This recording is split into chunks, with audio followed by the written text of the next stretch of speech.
You're tuned into Fork Podcast. This week, we're talking to Nathan Zentner, professional CrossFit athlete and personal trainer. He talks about his passion for his sport, the struggles with injuries, and how he keeps his life in balance. Like the dream is just to keep that going for as long as possible, even if there's no podium, even if there's not even any competitions. And I want to be able to put everyone through the same hell I go through, and I want them to love it as much as I love it. And I want to keep doing this for as long as I can. Nathan Zentner, ladies and gentlemen, on Fork Podcast. I'm actually honored to have you on here, dude. Thank you, man. You know, I'm a big fan. And likewise. Yeah. We both have our reasons for that, right? And for me, I think one of the things that was most impressive, and I got your permission to say that you are the 400th fittest guy in Canada. When was that you landed up 400? The 2018 Open. So I had to bow out this year because of my knee. So I haven't been competing, which is breaking my heart a little bit. But man, it's good. It's been interesting to say the least. So that would wait 400 out of how many people? 2018 Open, right? So in Canada last year there was I think 8,000 in Canada. In the world there was 220-ish thousand. So I think I ranked somewhere around 5,000, which is decent. I mean, there's still some pretty fit guys to chase, but it's okay. It did me no good. So this is like you're just beating the hell out of your body all the time, right? All the time. I mean, I see you train. It's crazy. And I've sort of like administered therapy to you as well from some of the injuries that probably you suffered. too many times. Yeah, at this point. Yeah. Nathan showed up here today to show me his new Theragun that he bought. It's actually a non-brand, and it's like $100 as opposed to $700, and you don't have to mortgage your house to get that. Right, man, and it's an awesome piece of equipment, and it makes a huge difference, right? Big Doing time. like self-treatment, like taking care of yourself. Recovery is a huge part of this, right?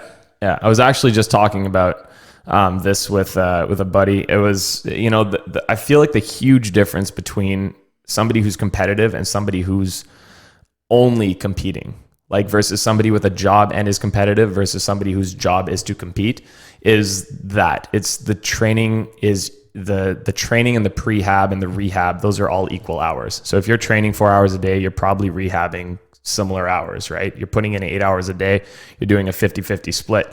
I feel like progress halts, right? When you get injured or there's a barrier somewhere. So,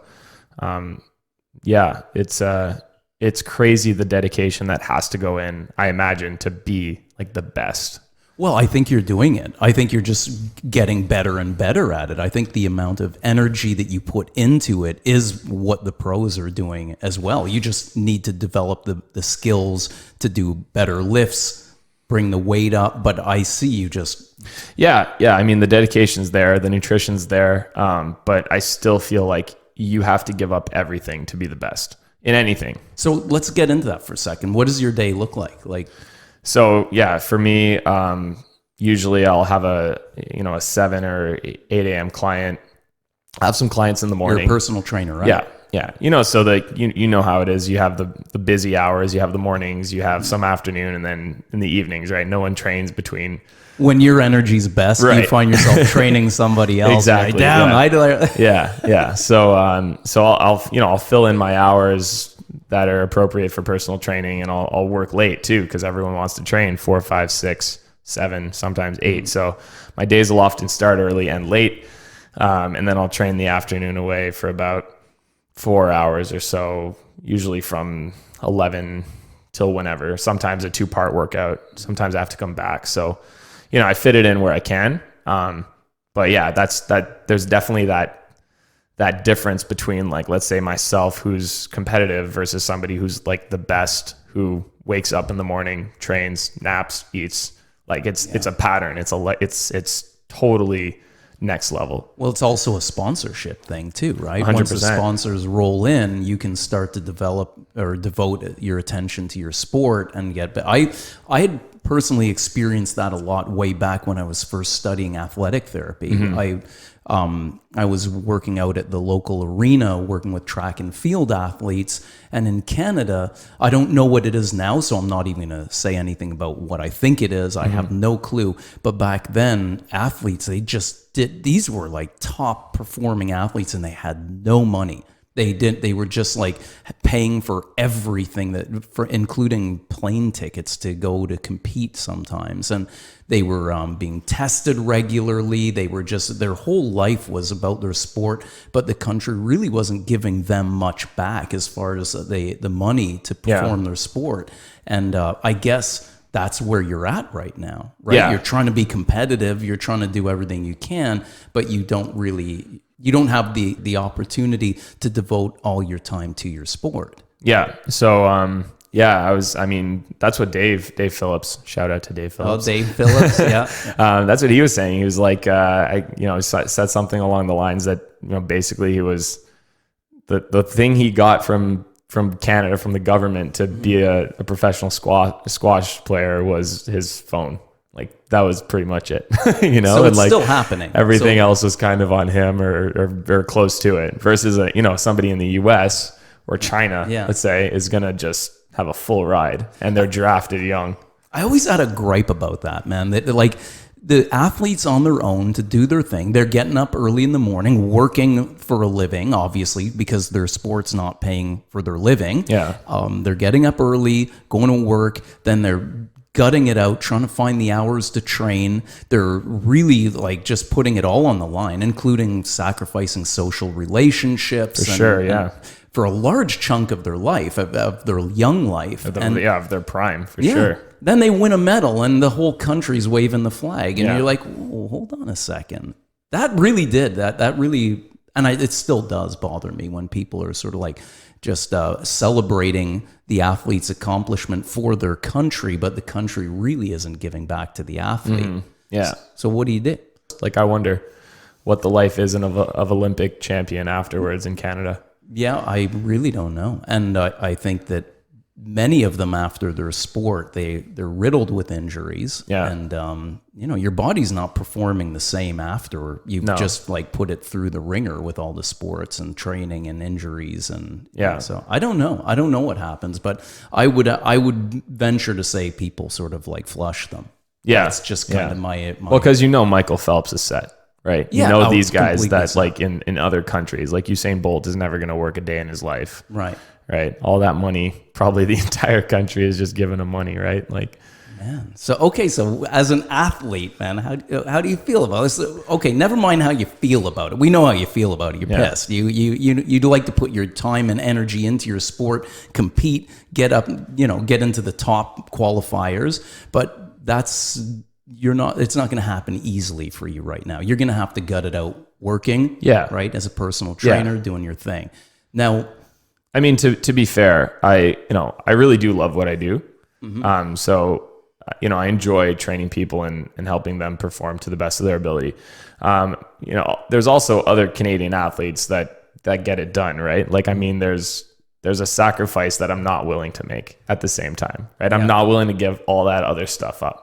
If I want, you personally, because I still enjoy, a little bit of social life. Yeah. I enjoy playing video games sometimes, right? I'll stay up an extra hour when I probably shouldn't, right? Like, versus, like let's say Pat Vellner or a Brent Fikowski, both Canadian CrossFit athletes, they gave it all up or almost all, right? And Pat Vellner even got his degree while he was competing at an elite level. So it's just.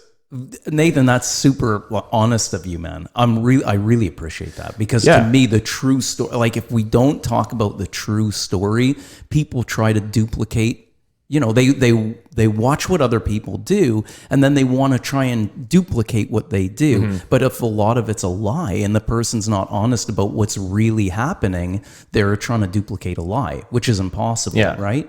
So I think that you're really honest about that there's certain things because that was going to be a question actually. I was going to ask you, like, is there anything that you're presently doing that you think if you changed it would significantly have an impact on your outcomes? Yeah, 100% for sure. What would one of them be? Oh, I mean, like if I gave up every single client in the evening, right? Then I could have an extra 4 hours. But that's less money. That you're talking about something for sure. But important. like for example, Brent Fikowski was co-CEO of a company or something like that, and he decided, I'm scratching that. I'm just doing CrossFit full time.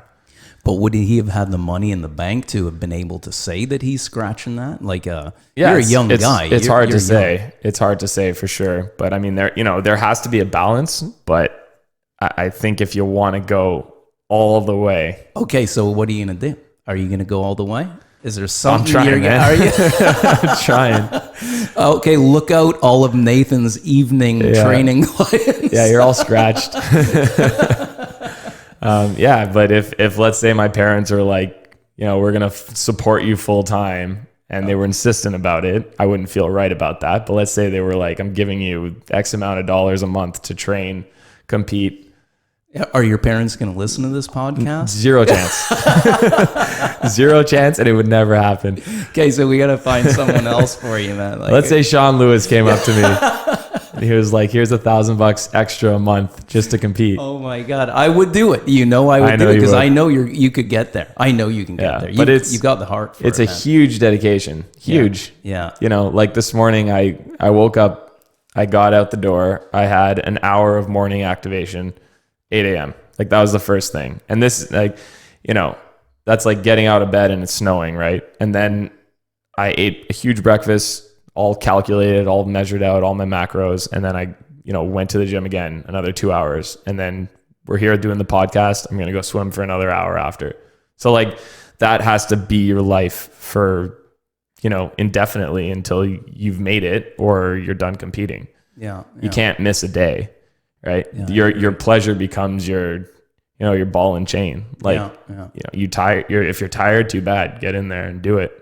What about your food prep? So you just talked about calculating your macros and stuff. What does your food prep look like? Is it one day out of a particular day in the week that you do that? Man, I'm in this limbo phase. Have you seen Game Changers yet? No, I haven't seen it. So I've heard plenty about it. Yeah, so it's like about this plant-based diet, right? Yes. And it's pretty hard to ignore, I gotta say. Yeah. But I see you on Instagram. You're kind of doing that anyway. Yeah, right? I'm kind of like, I hate the term, but like I'm sort of like a pescatarian who's become very fed up of fish. So now I'm more like just a vegetarian. Right. I can't even smell fish. Oh man, like salmon. My daughter was just saying the other day, Dad, I can't eat fish anymore because I watched you eat it pretty much every day. And everybody was saying, hey man, you better get your mercury levels tested. I was trying to stick with fish that's lower in mercury, obviously, but I got really tired of fish, and now I'm sort of like done. It's like when you eat too many boiled eggs. I got you. Right? You can't look at another boiled egg. I'm kind of there with fish. So it's really mostly plant-based. But I got to say, I'm sort of like follow that whole blue zone diet sort of idea, which is I'll eat like animal protein, but like once every 3 weeks or something. Okay. Like I'll have pork or chicken or something. I won't really have beef because I'm just sort of like I'm pretty like clear in my head about beef, but pork, chicken, maybe once every 3 weeks. I think if the whole planet ate like that, man, we'd all be eating free ranging chickens and like right? Cutting it down for sure. Yeah. So what's your takeaway then on the? Yeah, so like my days used to be pretty like, identical. Like it would be 4 eggs, 3 toasts, peanut butter, and a banana every single morning, without fail. Yeah, and you just get caught up in that, right? That was my breakfast. And then lunch was like rice, veggies, and chicken. Dinner was rice, veggies, and chicken. And like, then I had, oatmeal and protein and, whatever. I had like a little concoction and then, well, every time I'd see you, you'd be eating. Like you'd be walking around. Like But that's the other part of that dedication, right? That you're like constantly, you're like 4,000 calorie diet all the time. You need that energy. You need to be a certain weight to kind of perform well. You see that with some professional athletes though, right? Once they stop playing their sport and they get a little bit older, they've been eating so much and they're so accustomed to having this big, that food is just constant. Yeah, their caloric intake is crazy. You see them get pretty overweight. Yeah. I've seen a lot of professional athletes after they're, later on. Yeah. You'd think that because I have this theory that I think that sports is not about health, right? Sports is a game. It's about performance. And sometimes the things we do to do it don't necessarily make us healthy. They make us fit, but we're not necessarily healthy, right? And the habits don't carry over as being healthy lifestyle habits. No, for sure. Okay, so now your daily habits.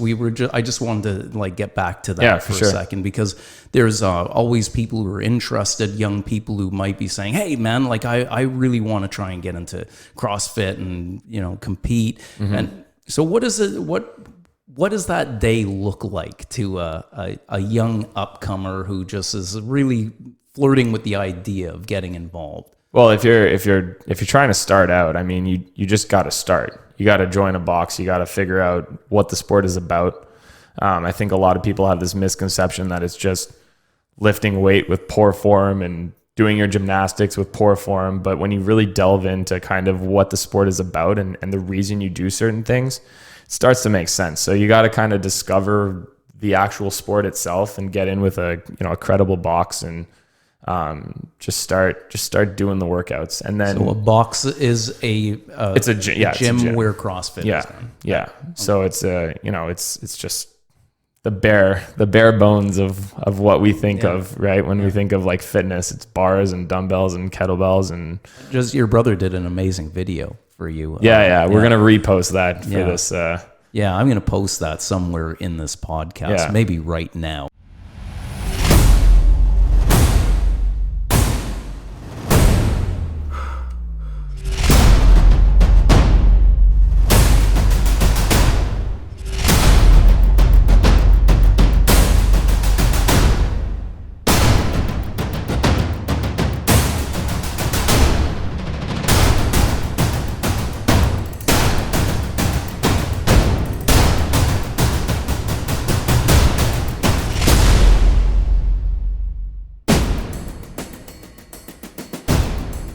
That's an awesome video. Man. Huge shout out to Ian. That was, I didn't think it would come out that good. He just did it in like a couple of hours and threw it together. He's super talented. Man. Let's rewind for a second. I actually just 2 days ago, I was watching this, some dude on YouTube did a big criticism of CrossFit, and he was like, I know exactly who you're talking about. Yeah, but you know who I'm talking about? Yeah. What's going on there, Nathan? Why are people laying shade on CrossFit all the time? I mean, I'm a personal trainer. I don't do CrossFit. I love it, man. Yeah. It gets me super pumped to watch people doing it. I see no need to like help me, man. Yeah. So that goes back to like understanding the sport. So a lot of this just comes from people they look at CrossFit and think exercise, which yes, it is. For a lot of people, it's a form of exercise and they don't compete. But there's also that sport component. That's kind of what happens in most sports when amateurs start trying to do the sport, because CrossFit is not like, it's a sport. So you get new people coming in trying to do the sport, and just like any other sport, they get hurt. Yeah. Is that right? That's every single sport though. You can't name me a sport, curling. You can't get hurt. I bet you can. You drop that stone on your foot, man. Yeah. Curling, darts, pool. Darts, I don't know, man. I can see some brawls. They're just drinking beer and they got all those cheerleaders. Those are games. I call those games. Some people not curling. I won't call that a game. Yeah, that's precision. Even though I think it is, but they. It might offend people. Yeah. So talking about getting hurt in the sport, right? Yeah. How do you mitigate getting you can't sort of come up with a plan to not get hurt. Getting hurt is usually an accident. You do something wrong. But what's your general practice that you apply, whether it be to your training or to your recovery? How do you deal with the injury? Yeah, I just call Sean Lewis. Yeah, because you do call me. So the plan's a little bit broken. Yeah. No, I've been a competitive athlete for a while. Like growing up, I was a competitive soccer player. I played for elite AAA, right? So building up to that point, I had injuries, specifically knee injuries. That's been kind of my kryptonite for a long time. So injuries in me aren't just meeting for the first time. It's been a while. I didn't know what to do before. So I'd always go to a physio and I missed a couple of seasons and that sucked. So that was in soccer. That was in soccer. Okay. Yeah. So that kind of was like the introduction to, when I started my growth spout or whatever, that's kind of when it started. And then I started training. Then soccer shifted over to lifting weights, and I kind of started doing bodybuilding, and that's how I get it. I kind of got into the fitness scene, and that's where my passion for fitness came. And then I tore some rotator cuffs, so that was an issue. And then I was skiing, and I tore my labrum slightly, and that was an issue. And so like I've had injuries. CrossFit. You got injured doing sports. Yeah. So right. That's my point, is that like, it's not, I don't want people listening to be like, oh, CrossFitters get extra injured. Like, no, I've been injured like my whole life. And you see some of the top athletes never injured, some of the best in the world. Like Rich Froning had a bum knee for a while, but he's been pretty healthy. And that probably goes back to my point about all the rehab, the prehab, they have a lot of tools and people working on them constantly, and they put equal work to equal recovery. So we know though that like at some of the racket clubs that we're at, right, from time to time, you'll see these very old, like I was just like 2 days ago talking to this very old fellow. He was like 90, and he was. We were just talking about his athletic endeavor, he's fit, he's 91 years old, and he was just talking about his history of sports. And I said, so and he's playing squash, and I said, so how about your knees, like how is he? Oh, no problem. Like, you're 91, dude, and I'm set up for like a bilateral surgery, and you're like contemplating just cutting them off and calling it a day. And I'm 52, and I'm like, I didn't do stupid things, but I got hurt. And this old guy is like, no injuries. That's got to be partly genetic as well, right? It's gotta be. Like, come on. Like, and he's played squash all his life, and we know squash notoriously can really smash your knees up. In fact, I think that's when my first knee injuries started, was way back in the day when I was on a squash ladder, and I was just like beating my knees down. And that, really? Yeah, I think that's where it all started. Yeah. Like, it's just healthy people, good genetics. Like, there's something to be said about that as well, obviously. And technically, you can go through life and not have that freak movement, right? Yeah. Most of injuries are just this freak movement that happens at a time. You step down from a sidewalk and just you're in the wrong position, and it's possible to go through life and not have that movement happen. I agree, man. So, I was reading a book not long ago. Last name is Epstein. I forget. It's called Range. The book is called Range, and it's all about sports and people. Well, actually, it wasn't only about sports, but he used a lot of sports analogy in it, where he was talking about how being a generalist is sometimes some of the best foundations to becoming the best athletes. He did make an example of Tiger Woods, who they knew at like 1 year old. The little kid was swinging a golf club. Dude was like hitting hole-in-ones by 7 or something. Crazy. So the parents knew, okay, like that's obvious. Yeah. But for most people, like I think his other example was Federer, who was a complete generalist, played soccer and like volleyball and all kinds of stuff, and only later on. Steve Nash. Okay, so like, do you find that your generalist sort of background, you said soccer and skiing, do you think that's all contributed to your? I would. Good question. I think that I was probably more of a specialist in that my main focus, like I'm a good skier. Like, I'm a level 1 instructor, which everyone can get, right? You just need to be able to do the pizza. Okay. Yep. But so I can't do the pizza. So I can instruct it, and I understand the fundamentals and all that. But soccer was always my lane. Like, I was never like, I was good at hockey, but never really focused on it. I really I'm more of like a go into one thing and kind of just go hard at that. And I guess that's kind of the interesting thing about a CrossFit, is that you can't be a specialist. If you're the best at one thing, that probably means you're not very good at CrossFit.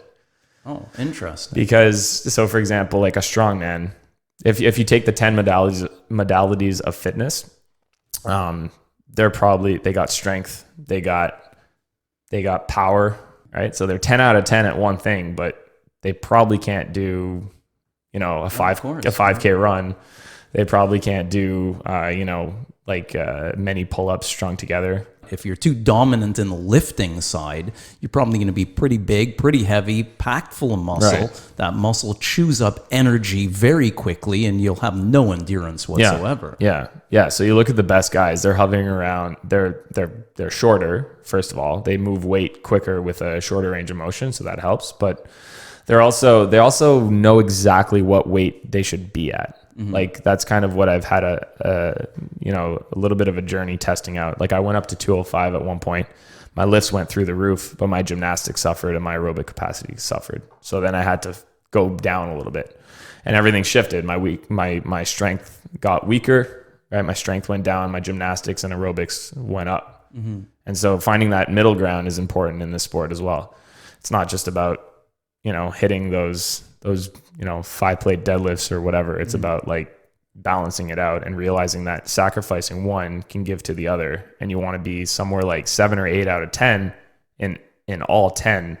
Yeah, because often you go in and you don't know what the competition, you don't know what you're going to have to do until right at the moment. 100%. So like when you take level 1, which I would highly recommend people take, level 1 CrossFit is a huge benefit to any fitness professional. I find it just really, it opens up a lot of doors. I hear level 2 is even better. So that's what I'm going for next. Talk a little bit about the dream, man. Like how does that motivate you and give you reason and purpose? Yeah. I mean, so, you know, me in school didn't jive too well either. I mean, I had a lot of help. I would say my mom wrote like, you know, 95% of all my assignments. So like, you know, that's pretty much on her. So if I had any whatever honor roll or whatever it is, right, that they give you, that was definitely her. Otherwise I didn't have those marks.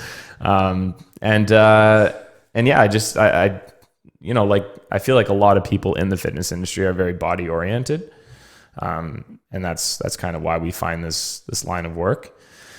So yeah, getting back to your point, I mean, it's kind of, I don't know. I always compare it to my brother Aiden, right? Who's who got a scholarship to Princeton, and he just like eats up any knowledge, all the information he can take in. It's like, that's his jam. Like he loves it. You know, he won't look at 15 books that he has to read for a class as work. He looks at it as something he wants to read. But if I just interrupt for a second, when I talked to you about Tudor Bompa, the Russian periodization, you went and bought that book and you ate it up, man. For sure. Yeah. It's not to say that I don't have any joy reading topics that I like. He's just across the board. Like if I gave him that book, he would still read it, even right? And comprehend it, and he'd probably read it in a day, you know? So the same is true I feel like for people who are body oriented, for personal trainers, for fitness professionals. You know, me having a 7 or 8 piece workout that's going to last 4 or 5 hours. I love that. Yeah. Like I can't wait for that part of my day. And if I have to cut it short, I'll go back at night because I just want to finish it. It's like finishing a book for him. So like the dream is just to keep that going for as long as possible, even if there's no podium, even if there's not even any competition from there. I mean, long term, I'm 30, 35. I want to have my own box, and I want to be able to put everyone through the same hell I go through, and I want them to love it as much as I love it. And I want to keep doing this for as long as I can. Like, I think that should be the reason we all train, you know, to love training and to prolong life. Anything, right? Yeah. To love what you do. Yeah, anything, right. And not have to be number one. Yeah. Right. To celebrate that you're better today than you were yesterday. Yeah. You got to be the fittest in your gym. That's for sure. But you don't have to be the fittest in your world. No.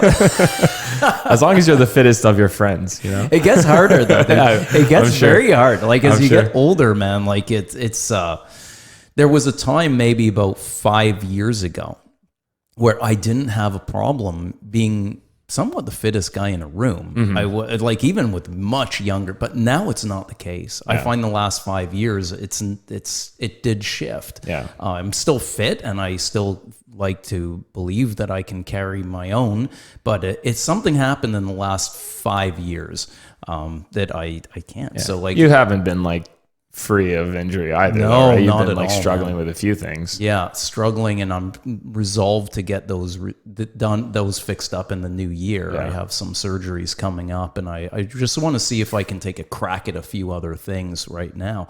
But once I heal and get better, but I'm not willing to get myself hurt again. No, for sure not. I think I developed some new ideas. There's new priorities came out. Fitness is always the base. I really believe it's a foundational element of human life. To be fit and healthy is right up there at number one, I think. And so as long as I'm fit and healthy, I feel like I'm respecting that piece. But I would like to say that perhaps often I'm the fittest 52-year-old in a room, and that's kind of cool. Exactly. Yeah, and, right. So that's to your point. I guess there might be a day.